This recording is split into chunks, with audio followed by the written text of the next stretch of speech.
Hello and welcome, everybody. I am Celia Camargo with GOO Energy Labs, and as we like to say, good afternoon, everybody.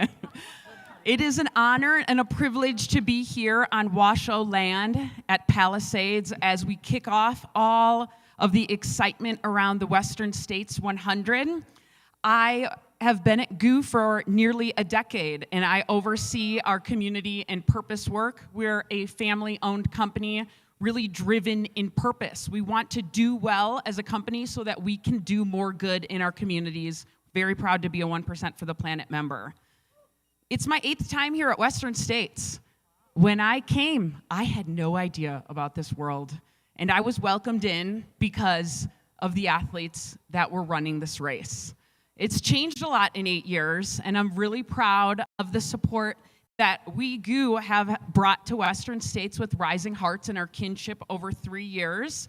And as each year progresses, there's more eyeballs on this race. And this is why it's very important, and again, I say that I have the privilege to hold this conversation all around kinship building. So in this next 30 minutes, we'll be talking about how to build lasting and meaningful relationships in this running community that we all love so much. We'll explore what it means to really create a safe, inclusive, and diverse space where everybody feels welcome and supported. Lastly, we'll all have some takeaways how we can learn how to work together with brands, companies, our communities, how to support the causes we care about, and to protect the identities of all athletes and supporters. And that's enough for me. I am here to really shine the light on these three. And I'm going to hand the microphones over to Carolina, Jordan, and Alex to introduce themselves. Please give us all a warm welcome. Hey everyone, I'm Carolina Rubio McWright, and I am an immigrant from Colombia. Originally, I'm a lawyer, and I am the executive director of a nonprofit called Touching Land, where we teach immigrants about their somatic rights, about how to run, all these different tools that bring communities together. How Matakiapi, hello my relatives. My name's Jordan Marie Brings, 3 White Horses Daniel. I wear many hats. I'm the founder and executive director of Rising Hearts. I am a filmmaker whose story we're telling right here, Alex, right now. I'm a project manager at UCLA, and I am a DEI consultant and a mama to 5-month-old twins right over there, they're napping, and a 2-year-old who is napping at home. Hello, everyone. I'm Alex Staten. It's great to be here with you all. I'm an indigenous Dene woman and a Mexican woman, and I am a community program evaluator, so I get to work with communities in Northwest Arkansas, and I am also a co-leader for Trail Sisters group, and I am a Running with Purpose advocate athlete. All right, for this first question, I want to ask everybody to answer. It's a 2-part question. What does building kinship mean in the running community, and why do you believe that? Well, I think kinship is so important. As an immigrant and as a Latina, the running space is it's hard to find people that look like me in certain areas, and so I think it's really important for me as a runner to invite people in, but it can't happen if others are not also welcoming. And so I think, I do so many different projects around rights, around migration, around running, because those are tools that can bring communities together. And I think it's hard to do this work when there are systems of oppression and so many different sort of invisible walls. So I think it's important to approach them with grace and with care. And so I feel like we have to approach a lot of these issues with an open mind and be willing to push, but also to give grace. No cancel culture. But yeah, I think it's the way to build bridges. It's the way to make sure that others are invited and to find sort of that commonality that brings us together. There's nothing more powerful than running and feeling free. So kinship to me really resembles a deeper meaning of connection and community and living in reciprocity. And as being an Indigenous Lakota woman, that is just the way I was taught and raised growing up.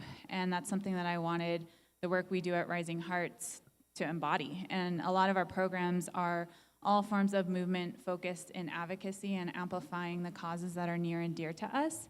And a lot of our other work is also doing a lot of consultations within the running and outdoor industries through justice, equity, diversity, and inclusion.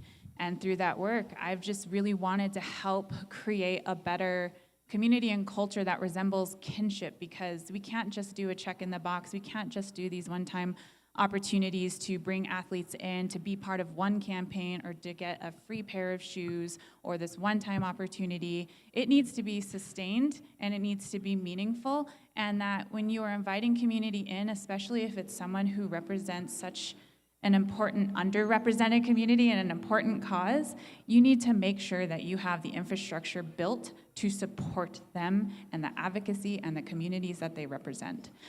So that's what kinship building really means, and what we do in the work that Rising Hearts really tries to amplify even more is how do we build these kinship relations between community, between the runner, between brands, between companies, making sure that it is ethical, making sure that it is something that we are all proud to be part of, and making sure that runners who don't see themselves now will start to see themselves in the running spaces and want to be part of it. And most importantly, the next generations of runners to come into this space unapologetically themselves and to thrive. But keeping the spaces open, but also asking those community members that, are marginalized, asking what they need to feel that community, and making sure that, we're not putting a blanket like, oh, well, we can just be more welcoming in this way. Everyone is different, and every person in a marginalized community has different needs and wants to be seen as their whole selves. And to me, that's part of, whether it's local running groups or other, organizations, making sure it's, like Jordan said, not a check in the box, but it is a constant thing. It's a building of just that environment. That's what that environment and culture should always be like, not just for a particular season or for a rollout of some campaign. It should be a constant, everyday thing. And it's also a big commitment that needs to be invested in. Yes, I think a common thread, this isn't a one-time thing. Like, think about how it feels when you're invited into a space, and why do you want to stay and why do you want to bring others along?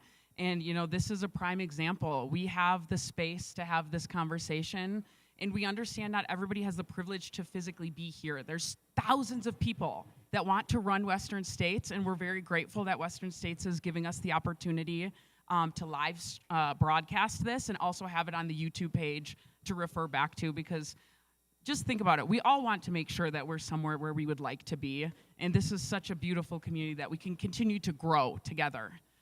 Jordan, I'm going to come back to you, specifically talking about all of the advocacy work that Rising Hearts has been doing. And you have truly successfully built kinship here at Western States over these past 3 years. Can you talk a bit more about what that has brought to what the Western States, and tie in the Running on Native Lands initiative specifically? Yeah, so Rising Hearts has become part of the Western States culture and community because of our program called Running on Native Lands. As a runner myself, I've wanted to see Indigenous peoples more represented at these big races, see more of us out there, but I also wanted the lands, which are a living entity, to be acknowledged, to know that it's not necessarily running on native lands, because we were also going through a rebranding of this program, to really embody and shifting our language to running with the lands, because they are an entity, they are our ancestors, we are deeply rooted and connected to them. And so that's how we became connected with GOO. We're a GOO Gives Back recipient. This is our third year really working together, our third film, capturing all of this amazing heart work. And in our first year, we supported Yadika Starfields, an artist, an ultra runner, Cherokee Osage Choctaw, and he ran that race. He finished it. He made beautiful artwork, the first time ever Western States official poster that he made to represent the beautiful Washoe lands. And then he also made another poster that launched last year in our second year of the Nisenan lands near Forest Hill. Through this work, we've launched the raspberry lemonade gel flavor, which 10% of the profits support our Running on Native Lands initiative. And this beautiful artwork was made by Yadika. And we held thank you, it's all Yadika.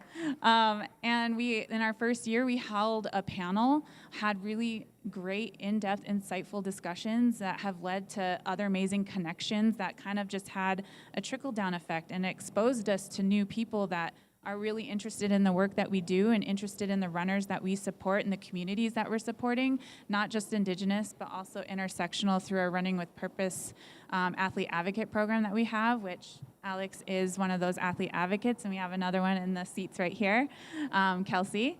And this has just led to just a beautiful kinship between the three big pieces here, Rising Hearts, GU, and Western States. And this is all part of the impact that we hope to see continue. And it's not just solely to benefit Indigenous peoples. We're hoping that people who watch this live stream, people who are here in attendance and hearing Indigenous voices and seeing this multi-collaborative effort to be like, hey, maybe we need to rethink or reevaluate our own spaces that we're making or creating and ask the questions of who isn't here? How can we embody the same work that they're doing and making sure that we're doing the same to create the space for everyone to be part of? So I like to say, even though this work, Running on Native Lands initiative, is really to amplify Indigenous visibility in Indigenous lands, this is just a stepping stone into improving upon justice, equity, diversity, and inclusion efforts by the running and outdoor industry.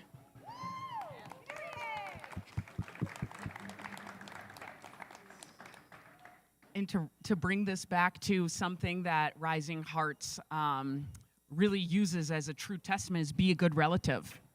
And Jordan was touching on the Running with Purpose athlete advocates and thinking about, too, like, what can you do in your own community? And I want to turn this to Alex, who is a Running with Purpose athlete advocate, and just ask you, how has this role added to your why in running? Well, first, it was an honor to be asked by Jordan to join this group because having that community and those other advocate athletes, it creates a support system. It gives me more people to learn from and be inspired by, and that just fuels my why for running, but also how I conduct myself in everyday life. And we have several calls and we stay engaged with each other, and it's kind of a great way to just generate ideas. And it also, seeing the work that other people do, it gives you some courage. It gives you a listening ear, and it's just also helped me realize that I can use my voice, and I have that support system. I have people to, I know I can talk to Jordan anytime to get ideas, but also be pushed a little bit, pushed out of my own comfort zone to use that voice and to use something I already love, running, and then, use it as a vessel to create more inclusive spaces to make sure people feel like they belong.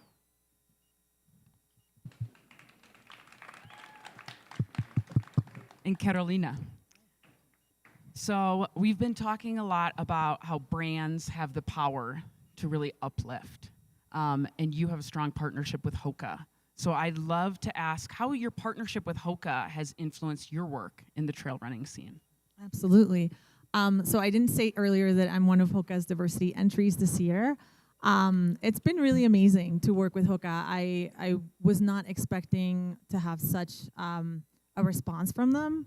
I feel like a lot of times when you're working with corporate, there's like a limit. Like Jordan was saying, we'll send you some free shoes and an entry. And, I've been doing a lot of work as an immigration lawyer and advocate, and there has to be a structure. There has to be a system. You can't just throw a few things and then hope that change will happen.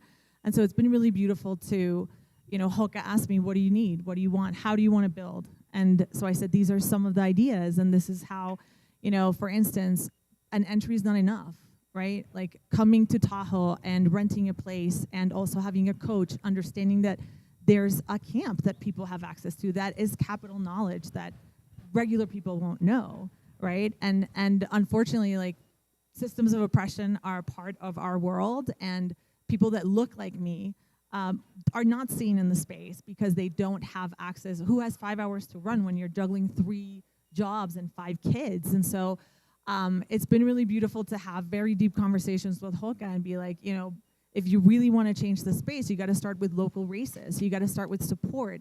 And I've been shipping running shoes to the border and to communities around me for a long time. And so this is an initiative that my nonprofit has been doing for a while. And so I said, listen, I'd love to have Pass the Shoes as a part of Western states. And they've been incredibly receptive. You know, so the initiative called Pass the Shoes is essentially, you know, we have a booth right here, so please visit us.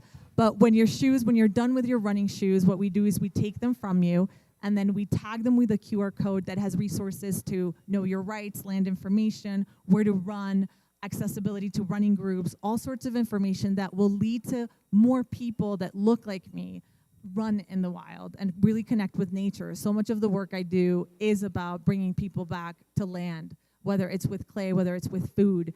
And so Hoka has been amazing. They've been any idea that I've been working on. I think a lot of times we think we can't push, and that's where the imagination has to come in, and that's when you have to say, listen, I have these ideas, like, how can you support this initiative? And so it's been really beautiful to see them really respond and really be willing to work, and also see Western states say yes, right? I mean, not all races will be responsive in that way. And so it's been really gorgeous for me, and I say it a lot, but it's made me feel seen and heard in a way that is not common. So I'm really grateful for Hoka, and I hope that other brands like GU and Hoka really start building the change, right? And really start asking very simple questions. Is there access to childcare? Is there access to, you know, is it a remote area? How can we make sure that people have access to coaches that look like me? Yep. So it's been really a privilege, and it's been an honor. Yes, and these are all important things to bring up, and it's hard work.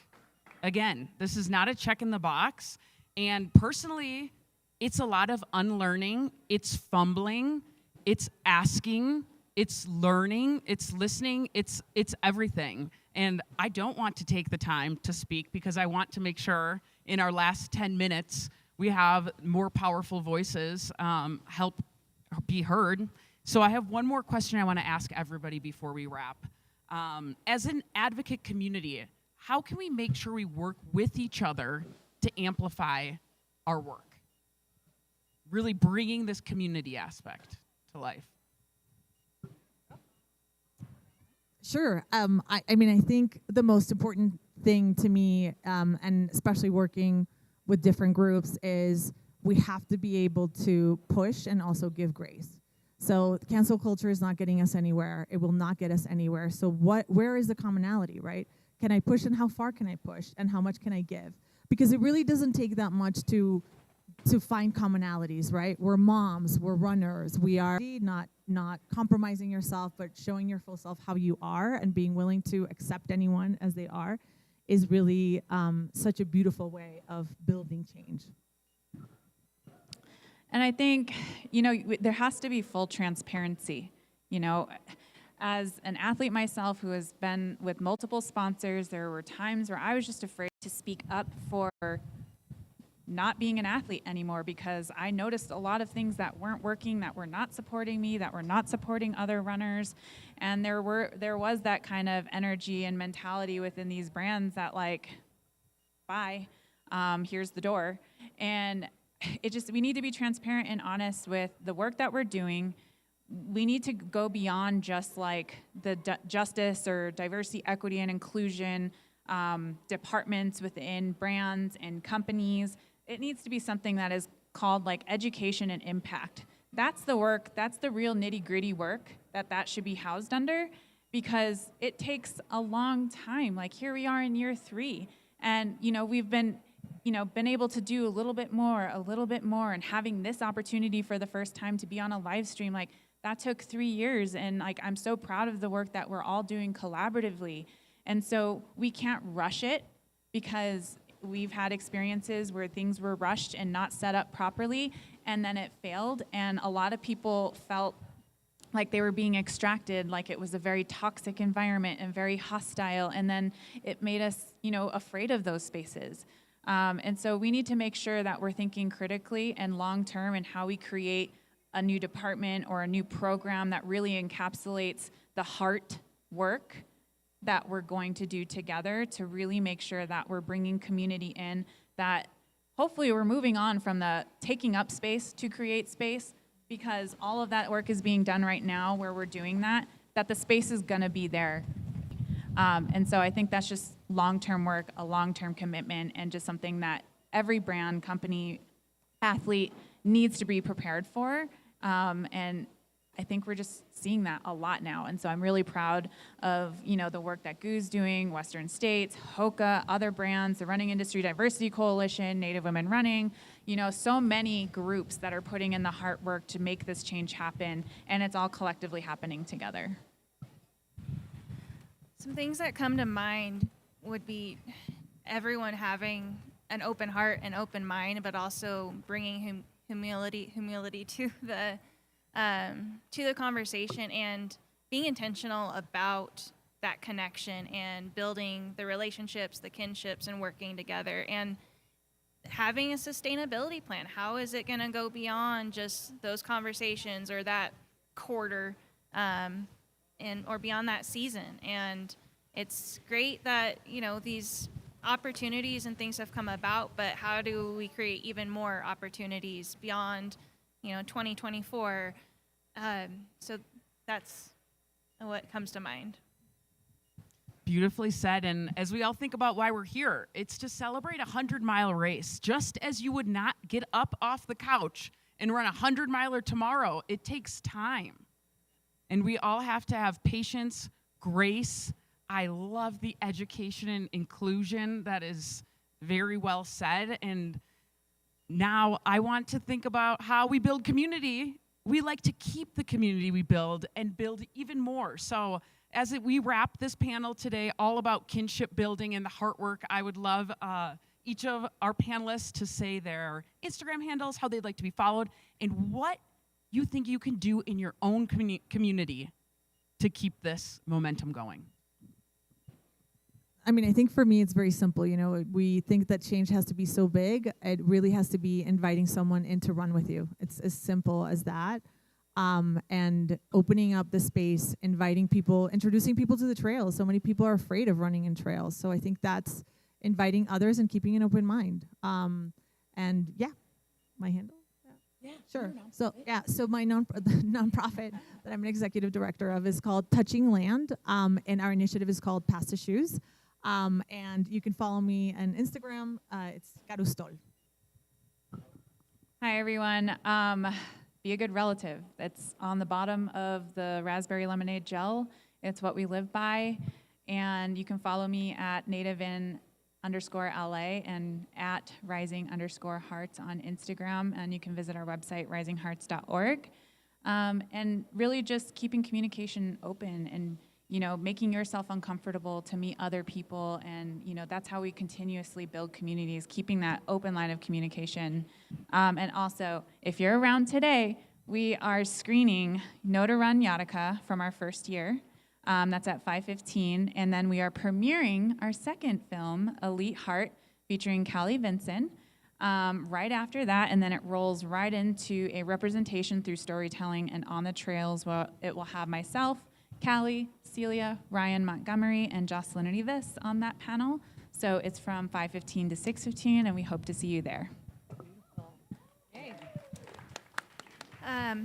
I think first, just, ask the questions. Ask, in your groups or in your running communities, who's there, who's not there, and, inviting them along. And I think what Carolina said about, inviting people and especially demystifying trails and trail running, and it's not about a pace, and just creating that welcoming atmosphere and keeping it, and it's making sure it's part of the culture. You can follow me at alexandria.staten, and that's all I have. Thank you, Western States, and thank you all for prioritizing the time for this important conversation. And I want to wish all the runners, crews, families, a safe, healthy, and joyous journey as you traverse the Washoe lands to the Nisenan lands at the finish line. Be well and be a good relative. And go for it.